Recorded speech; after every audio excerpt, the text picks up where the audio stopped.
तो चलिए PGT computer science, physical education male और फीमेल और लैंग्वेज की जो एसेंशियल क्वालिफिकेशन है उसको पढ़ लेते हैं। इससे पहले हम लोगों ने जो मेन सब्जेक्ट था उसका तो पढ़ ही लिया था।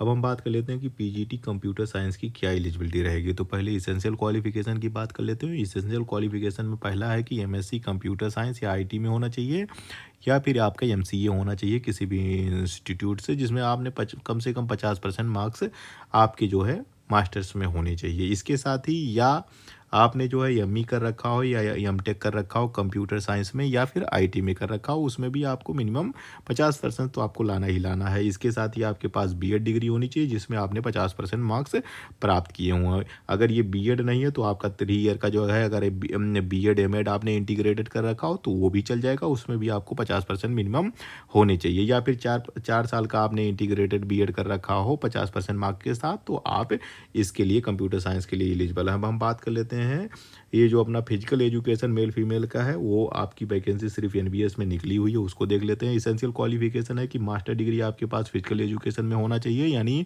एमपीईएड होना चाहिए, डिग्री होनी चाहिए, 50% आपको चाहिए। डिजायरेबल ये लिखा हुआ है, आप एसेंशियल क्वालिफिकेशन पहले पूरा कर लीजिए, डिजायरेबल अपने आप हो जाएगा।